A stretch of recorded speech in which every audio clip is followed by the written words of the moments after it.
wouldn't say what was going in my mind. I think when it started, I was about 18.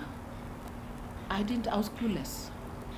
But what happens the first time I was abroad in India, and I was having a very heavy bleeding, and I went to the doctor, and in checking me, a gynecologist, he told me actually you're having a spontaneous abortion. And I must notice one in it, and then he explained to me what that was, meaning that sometimes a baby is just rejected by the body. And he treated me, and I went back home and went back to life as a student, abroad, having fun, drinking alcohol, boyfriends. Not boyfriends, but just people, people wanting you. Girls are very precious in India, very rare. But I had one boyfriend, and I think it's the first time. I come from a very secluded, protective home, where my brothers were so kind. But when I went there, it was freedom for the first time. Me alone, money. I can have my boyfriend without nobody threatening me. And we went on. After some time, I got pregnant again, and I remembered I went to the doctor, and he asked me, "Do you want to keep the baby?" And I thought, because the guy had panicked, and I told him, "Really, I don't think so," because I think it was my first year there in college. And he told me, "You can do something," and I had an abortion. And the process went on like that with the same guy that got pregnant again. It's an ectopic pregnancy. That was a medical emergency because that would kill me. So they did an abortion, a DNC. And after that, again, I got myself pregnant again. I'm telling you. I got pregnant again. And this time, I'd really purposed I wanted my child. The guy had moved out of town, so I was alone and it went till about 5 months because I really wanted the baby. But when he came, he convinced me. I don't know what power guys have over us, or it's a love that we think we have for these guys. And that's what happened. And after this is when our relationship started straining, because I was wondering, this guy doesn't really, because all this time I was all alone. When I went to hospital, I'd come back, I'm alone. And I was wondering, I'm hurting, I'm alone, this thing were two of us. So it started straining, and we parted ways. And I got with another guy for some time. And then within, I think 2 years, I got pregnant again. But this time, I told him about it, but he panicked like anything.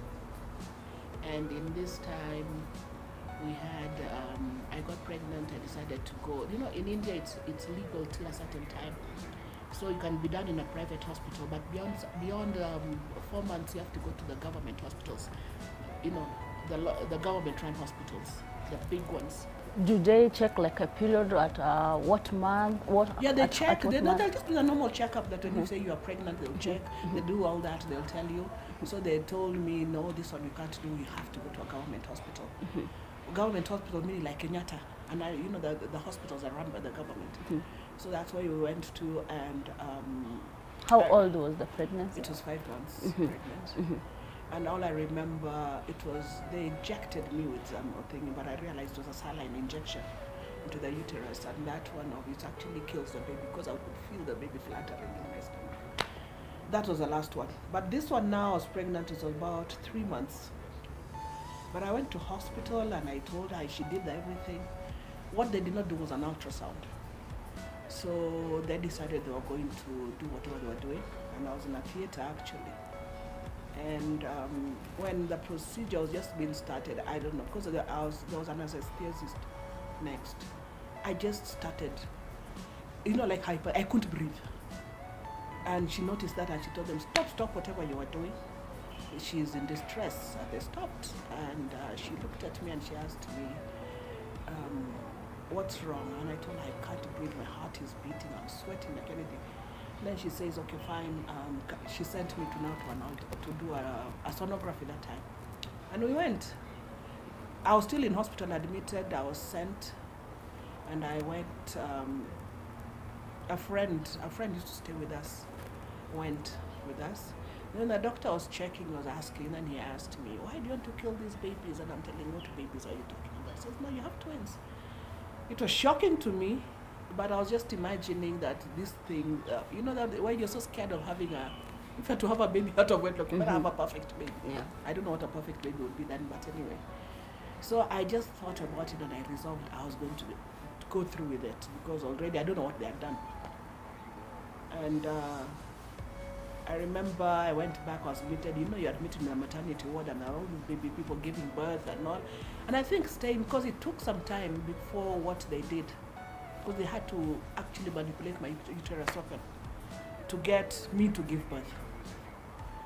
And it's in that terror I went through labor that I've never gone through labor like that. I think they induced me and it was so painful. I could not walk for about 2 days.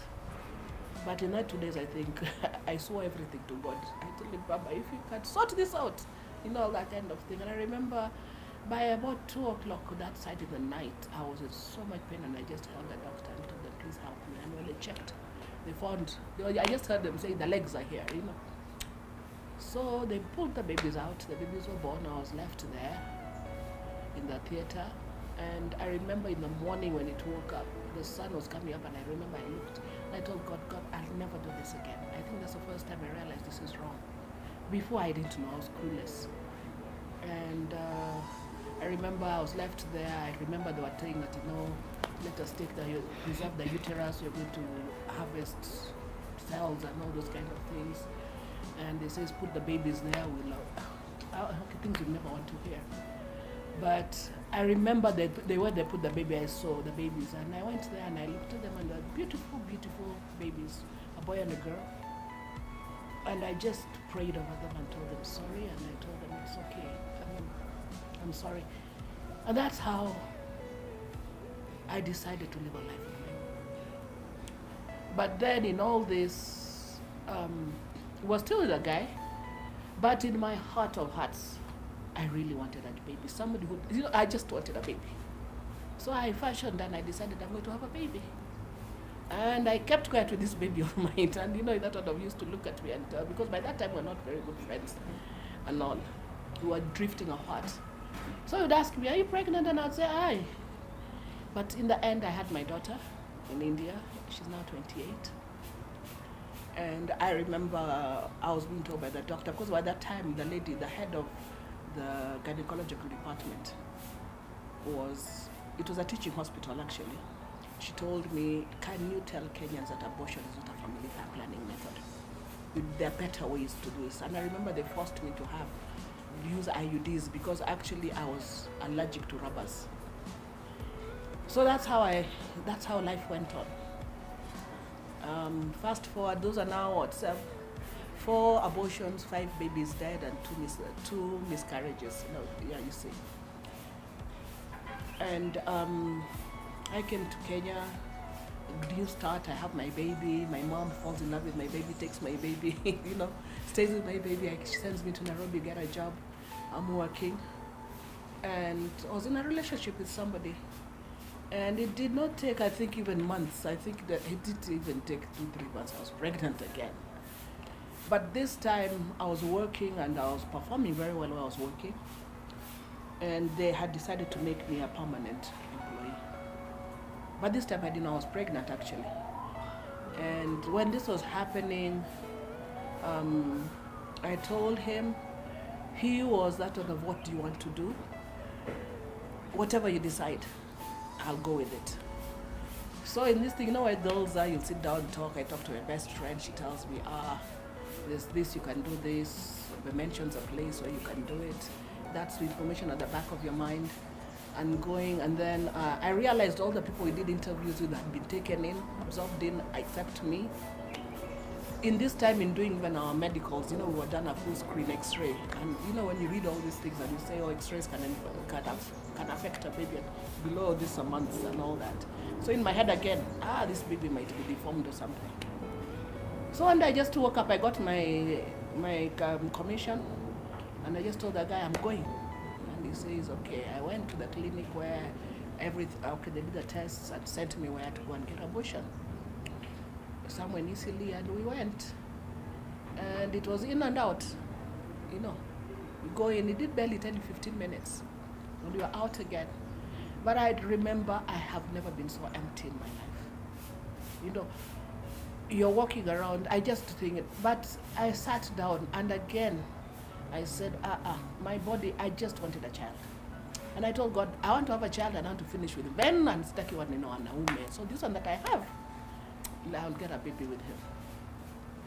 How easy is it? How easy is it just to make a decision of Let me tell you, it's having an convenience. abortion? You know, like hiding a secret. Because you think, hey, do you know the way you're a girl? Can you imagine the way your mother, if you told your mother, you know, you don't want your mother to know. Yeah. So essentially it's hiding from your mother. But as much as you hide from your mother, you can't hide from God. So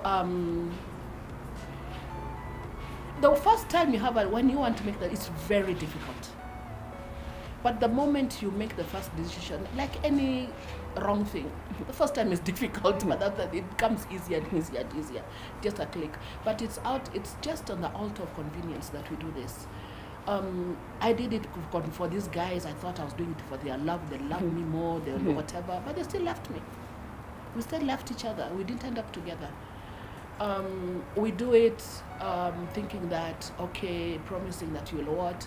It's not a guarantee you'll have another child. In fact, I'm very lucky I have 2 children alive. In that, I started going through depression. I used to dream of babies crying. Yeah. I used to dream of I'm pregnant and then I just bleed and the baby is gone. So it is true, this perception that they always say that if you abort a baby, there is those ghosts that come and count you. In fact, even you actually remember when their birthdays would have been. Because you calculate, you're told your baby would have been born this day. So you remember, do you know my child will be this old? My child would, you remember, you don't talk about it, but you remember. And after, when you're remembering such negativity, you know, they come and stay with you. Those cries, those things are all in your head. You don't sleep at night. I always say, if pillows could talk, what happens? And the tears that they hear, that goes on to them. And these things, they actually they overflow, and they start flowing into your life. It affected my parenting with my children because I was so overprotective over them. I was not a balanced parent. I didn't want my daughter to go through. In fact, I got born again by telling God, if I can stop my daughter from going through what I went through, Baba, I will be at the chini ya msalaba for the rest of my life. It made me. I used to really, really be angry with my mother, wondering where was she when all this was happening. I could not talk to her about it. And even if I tried, she'd not want to hear, because sometimes we know that there's something, but what this person wants to tell you, don't want to know. So it in balance. Your life is in a very tipsy balance. And it's not, you have no peace. I won't lie to you, don't have any peace. And it's this that actually, in searching, that I ended up in so much trauma and so much torment. I could do nothing. I would just cry out for no reason, you know, that kind of thing. So we got a new boss, and she decided, you are going to get help. If you want to work, keep on working, you're going to get help. So in getting help, I went for post-abortion counseling with an organization called Pearls and Treasures. That's what they specialize in. And in going there, I went, it's actually, it's a program that you go classes for 14 weeks. And they talked about it, of who I am, knowing I'm wonderfully and beautifully made, who God is, He's a loving God, He'll forgive you, who life belongs to. And it went, by the time I was finished, I knew that I was okay. God has forgiven me. But it's a process, because those ghosts come on going. But as you keep on saying that I am okay, in the end, actually, we got mock birth certificates. We wrote for each of these children the dates they were born, and we did mock burials for them. And I really came to a place where I used to tell God, I need a husband. You know, there are things I say. There's a reason why God said, when He made Adam, He said, He saw Adam alikaa peke yake very alone. He said, it's not good. The only time in creation God said it's not good. It's not good for man to be alone. And I said, I was made to love. I need to love somebody. And in this harakati, in the last 1 year, I met a guy. And now we are engaged to get married. And I tell people I'm 55. He's older than me, and you're getting married, and people get, huh? You mean to say? And he doesn't want to. He says, You send me, you tell me, I know. People will ask me, do you know about her? He says, she's the one who told me. He doesn't really care. He doesn't really matter to him. Healing takes a process, but I believe right now I am healed.